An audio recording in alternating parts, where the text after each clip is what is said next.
Praise the Lord. ஆண்டவராகிய இயேசு கிறிஸ்து நாமத்தில் உங்களுக்கு என் அன்பின் வாழ்த்துதலை தெரிவித்துக் கொள்கிறேன். கருமையான தேவ பிள்ளைகளே, ஒவ்வொரு நாளும் இந்த யூடியூப் மூலம் உங்களை சந்திப்பதில் நான் மிகுந்த மகிழ்ச்சி அடைகிறேன். இந்த ஆடியோவை நீங்கள் கேட்டு தேவ ஆசீர்வாதத்தை பெறுவது மட்டுமன்றி, உங்களுக்கு அறிமுகமானவர்கள், உங்கள் நண்பர்கள், உங்கள் உறவினர்களுக்கும் இந்த ஆடியோவை அனுப்பி தேவனுடைய நாமத்தை மகிமைப்படுத்தும்படி உங்களை அன்புடன் கேட்டுக்கொள்கிறேன். இந்த நாளிலும் 1 நாளாகமம் 17ஆம் அதிகாரம் முதல் வசனம். தாவீது தன் வீட்டிலே வாசமாய் இருக்கிற போது அவன் தீர்க்கதரிசியாகிய நாத்தானை நோக்கி, பாரும், நான் கேதுரு மர வீட்டிலே வாசம் பண்ணுகிறேன். கர்த்தருடைய உடன்படிக்கை பெட்டியோ திரைகளின் கீழ் இருக்கிறது என்றான். அப்பொழுது நாத்தான் தாவீதை நோக்கி, உம்முடைய இருதயத்தில் இருக்கிறதையெல்லாம் செய்யும், தேவன் உம்மோடு இருக்கிறார் என்றான். அன்று ராத்திரியிலே தேவனுடைய வார்த்தை நாத்தானுக்கு உண்டாகி, அவர், நீ போய் என் தாசனாகிய தாவீதை நோக்கி, கர்த்தர் சொல்கிறது என்னவென்றால், நான் வாசமாயிருக்க நீ எனக்கு ஆலயத்தை கட்ட வேண்டாம். நான் இஸ்ரவேலை வரப்பண்ணின நாள் முதற்கொண்டு இந்நாள் வரைக்கும் நான் ஒரு ஆலயத்திலே வாசம் பண்ணாமல் ஒரு கூடாரத்தில் இருந்து மறு கூடாரத்துக்கும் ஒரு வாசஸ்தலத்தில் இருந்து மறு வாசஸ்தலத்துக்கும் போனேன். நான் சகல இஸ்ரவேலோடும் உலாவி வந்த எவ்விடத்திலாகிலும் நான் என் ஜனத்தை மேய்க்க கற்பித்த இஸ்ரவேலின் நியாயாதிபதிகளில் யாதொருவனை நோக்கி, நீங்கள் எனக்கு கேதுரு மரத்தால் செய்யப்பட்ட ஆலயத்தை கட்டாதிருக்கிறது என்ன என்று யாதொரு வார்த்தை சொன்னது உண்டோ? இப்போதும் நீ என் தாசனாகிய தாவீதை நோக்கி, சேனைகளின் கர்த்தர் சொல்கிறது என்னவென்றால், நீ என் ஜனமாகிய இஸ்ரவேலின் மேல் அதிபதியாய் இருக்கும்படி ஆடுகளின் பின்னே நடந்த உன்னை ஆட்டு மந்தையை விட்டு எடுத்து நீ போன இடமெல்லாம் உன்னோடே இருந்து உன் சத்துருக்களை எல்லாம் உனக்கு முன்பாக நிர்மூலமாக்கி பூமியில் இருக்கிற பெரியோர்களின் நாமத்திற்கு ஒத்த நாமத்தை உனக்கு உண்டாக்கினேன். நான் என் ஜனமாகிய இஸ்ரவேலுக்கு ஒரு இடத்தையும் ஏற்படுத்தி அவர்கள் தங்கள் ஸ்தானத்திலே குடியிருக்கவும், இனி அவர்கள் அலையாமலும் முன்போலும் நான் என் ஜனமாகிய இஸ்ரவேலின் மேல் நியாயாதிபதிகளை கட்டளையிட்ட நாள் முதல் நடந்தது போலும் நியாயக்கேட்டின் மக்களால் இனி சிறுமைப்படாமலும் இருக்கவும் அவர்களை நாட்டினேன். உன் சத்துருக்களை எல்லாம் கீழ்ப்படுத்தினேன். இப்போதும் கர்த்தர் உனக்கு ஒரு வீட்டை கட்டுவார் என்பதை உனக்கு அறிவிக்கிறேன். நீ உன் பிதாக்களிடத்திலே போக உன் நாட்கள் நிறைவேறும் போது நான் உனக்கு பின்பு உன் புத்திரரில் ஒருவனாகிய உன் சந்ததியை எழும்ப பண்ணி அவன் ராஜ்யத்தை நிலைப்படுத்துவேன். அவன் எனக்கு ஒரு ஆலயத்தை கட்டுவான். அவன் சிங்காசனத்தை என்றென்றைக்கும் நிலைக்க பண்ணுவேன். நான் அவனுக்கு பிதாவாய் இருப்பேன், அவன் எனக்கு குமாரனாய் இருப்பான். உனக்கு முன் இருந்தவனை விட்டு என் கிருபையை நான் விலக பண்ணினது போல அவனை விட்டு விலக பண்ணாமல் அவனை என் ஆலயத்திலும் என் ராஜ்யத்திலும் என்றென்றைக்கும் நிலைக்க பண்ணுவேன். அவனுடைய ராஜாசனம் என்றென்றைக்கும் நிலை பெற்றிருக்கும் என்று சொல் என்றார். நாத்தான் இந்த எல்லா வார்த்தைகளின்படியும் இந்த எல்லா தரிசனத்தின்படியும் தாவீதுக்கு சொன்னான். அப்பொழுது தாவீது ராஜா உட்பிரவேசித்து கர்த்தருடைய சமூகத்திலிருந்து, தேவனாகிய கர்த்தாவே, தேவரீர் என்னை இதுவரைக்கும் கொண்டு வந்ததற்கு நான் எம்மாத்திரம், என் வீடும் எம்மாத்திரம். தேவனே, இது இன்னும் உம்முடைய பார்வைக்கு கொஞ்சம் காரியமாய் இருக்கிறது என்று தேவனான கர்த்தராய் இருக்கிற நீர் உமது அடியானுடைய வீட்டை குறித்து வெகு தூரமாய் இருக்கும் காலத்து செய்தியையும் சொல்லி என்னை மகா மேன்மையான சந்ததியின் மனுஷனாக பார்த்தீர். உமது அடியானுக்கு உண்டாகும் கனத்தை பற்றி தாவீது அப்புறம் உம்மோடே சொல்வது என்ன?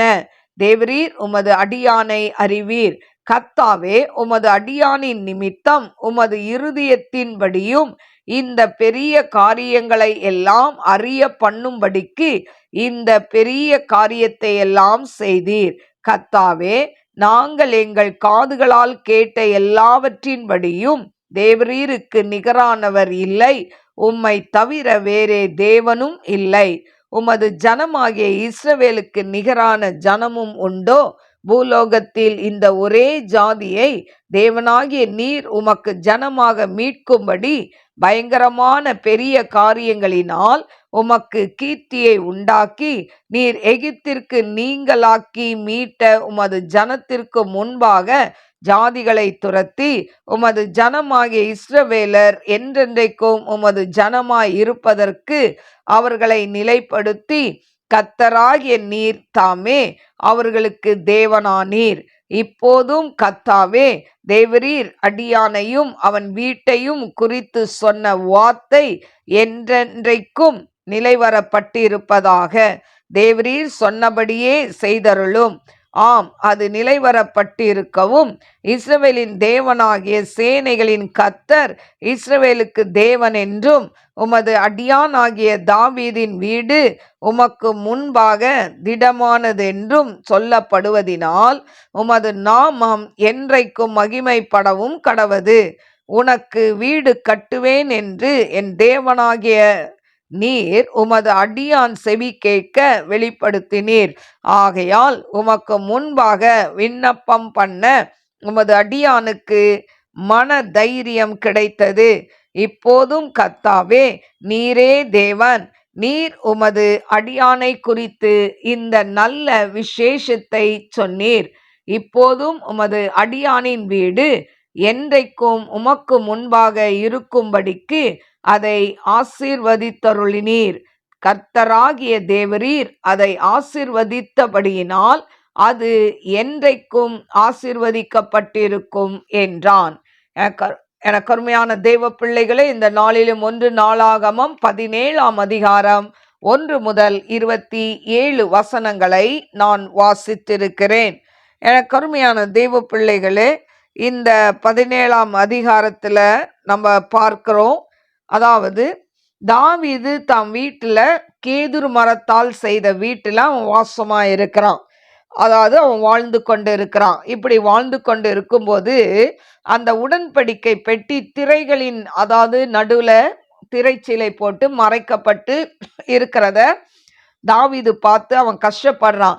எனக்கு இப்படி கேதுரு மரத்தால் செய்த இந்த வீட்டை தேவன் கொடுக்கும்போது, ஆனால் அதாவது எனக்கு இப்படிப்பட்ட வசதியை ஆண்டவர் செய்யும் பொழுது, அதாவது இந்த உடன்படிக்கை பெட்டி திரைச்சிலை நடுவே இருக்கிறதே என்று சொல்லி அவன் கவலைப்பட்டு நாத்தானிடம் பேசும்போது நாத்தான் சொல்றாரு, அது உங்ககிட்ட தான் இருக்குது, உங்க மன விருப்பத்தின்படி என்ன பண்ணுங்க, அதை செய்யுங்க, உங்க இருதயத்துல தோன்றபடி செய்யுங்க.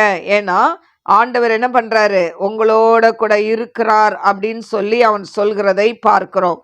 கருமையான தேவ பிள்ளைகளே, இப்போ அப்படி சொன்ன உடனே ஆனா ஆண்டவர் என்ன சொல்றாரு, அதாவது இத நாத்தான் அதாவது நாத்தான் சொல்லிட்டு போயிட்டாரு. ஆனா ஆண்டவர் சொல்றாரு, தாவீது இந்த ஆலயத்தை கட்ட மாட்டான், அவனுடைய சந்ததியில அவனுடைய மகன் தான் ஆலயத்தை கட்டுவான் என்று சொல்கிறதை பார்க்கிறோம்.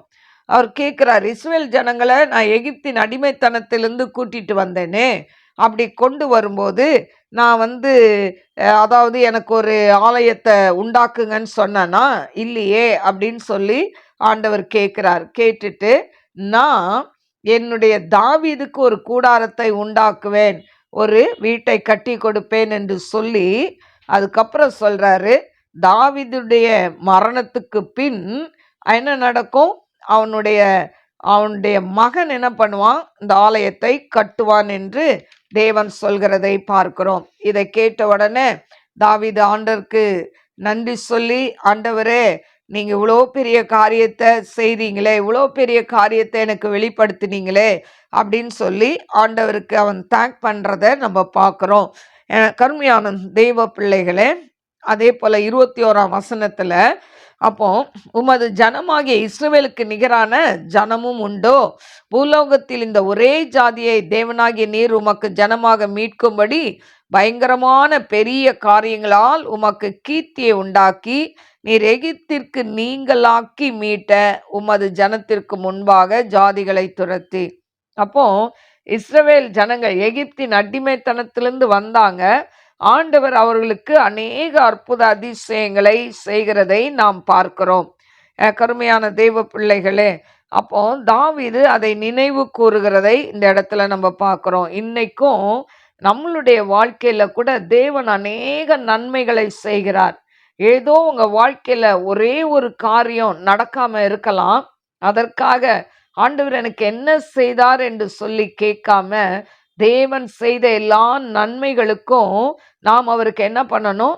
நன்றி சொல்ல வேண்டும். அப்போ தாவீது அந்த இஸ்ரவேல் ஜனங்களை வழிநடத்தி வந்த அந்த காரியத்தை அவன் நினைத்து பார்க்கிறதை நாம் பார்க்கிறோம். அதே போலதான் ஆண்டவர் இன்றைக்கும் உங்களை என்னையும் அவர் அநேக இக்கட்டான சூழ்நிலையில, பிரச்சனையின் வேளையில நம்மளை தப்பு வைக்க யாரும் இல்லையே என்று சொல்லி அங்கலாய்க்கிற நேரத்துல ஆண்டவர் நம்மோடு கூட இருந்து நமக்கு பெரிய காரியங்களை செய்கிறார். 27ஆம் வசனத்துல தாவீது சொல்றான், இப்போதும் உமது அடியானின் வீடு என்றைக்கும் உமக்கு முன்பாக இருக்கும்படிக்கு அதை ஆசீர்வதித்தருளினீர். கர்த்தராகிய தேவரீர் அதை ஆசீர்வதித்தபடியினால் அது என்றைக்கும் ஆசீர்வதிக்கப்பட்டிருக்கும் என்றான். கருமையான தெய்வ பிள்ளைகளை, அப்போ நம்மளுடைய வீட்டை கூட தேவன் ஆசீர்வதிக்க வேண்டும். தேவன் ஆசீர்வதித்தால் அதுல வேற எந்த பிரச்சனையும் வராது. ஆண்டவரே, அப்பா தாவீதினுடைய கூடாரத்தை ஆசீர்வதித்த தேவன் எங்களுடைய குடும்பத்தை ஆசீர்வதிங்கன்னு சொல்லி நீங்க ஆண்டவர்கிட்ட கேட்கும்போது தேவன் உங்களுடைய கூடாரங்கள்ல கம்பீர சத்தத்தை கேட்க பண்ணுவார். உங்களுடைய கூடாரங்கள்ல ஆனந்த சத்தம் கேட்கும், துதியின் சத்தம் கேட்கும், பாடல் சத்தம் கேட்கும். ஆண்டவருக்கென்று அந்த ஜீவிக்கிற அப்படிப்பட்ட அந்த காரியத்தை உங்களுடைய குடும்பத்தில் மற்றவர்கள் பார்த்து தேவனை மகிமைப்படுத்துவார்கள். அதனால இன்றைக்கும் இதை கேட்டுக்கொண்டிருக்கிற அன்பு தேவ பிள்ளைகளே, உங்களுடைய வாழ்க்கையிலையும் ஆண்டவரை மகிமைப்படுத்துங்க. உங்களுக்கு ஆண்டவர் சொந்த வீட்டை கொடுத்துருக்கலாம், நல்ல வசதியான அதாவது சூழ்நிலையை கொடுத்துருக்கலாம். ஆண்டவர் கொடுக்கிற ஒவ்வொரு நன்மைகளுக்காய் ஆண்டவருக்கு நன்றி செலுத்துங்க. கர்த்தர் உங்களை ஆசீர்வதிப்பார். கண்களை மூடி நாம் செபிப்போம். ஸ்தோத்திரிக்கிறேன் ஆண்டவரே, மகா பரிசுத்தமுள்ள நல்ல தகப்பனே, உமக்கு ஸ்தோத்திரிக்கிறேன்ப்பா. ஆண்டவரே, உமக்கு ஸ்தோத்திரிக்கிறேன். தாவீதுக்கு ஆண்டவரே நீங்க செய்ய போற காரியத்தை திட்டமும் தெளிவுமாய் வெளிப்படுத்தினீங்க, அதுக்காக ஸ்தோத்திரிக்கிறேன். இதை கேட்டுக்கொண்டிருக்கிற உம்முடைய பிள்ளைகளுடைய வாழ்க்கையில கூட குழப்பத்தின் சூழ்நிலையில் இருக்கலாம், என்ன செய்வதென்று குழம்பிக் கொண்டு இருக்கலாம். ஆனாலும் ஏசப்பா, அவங்களுடைய குழப்பத்தை நீர் எடுத்து போட்டு ஆண்டவரே சரியான விதத்துல நீங்க அவங்கள வழி நடத்த வேண்டுமாறு ஜெபிக்கிறேன். ஆண்டவரை அப்பா அம்மாக்கு ஸ்தோத்திரிக்கிறேன், துதிக்கிறேன்ப்பா. உடைய அன்பின் கரத்துல தாழ்த்தி ஒப்பு கொடுக்கிறப்பா.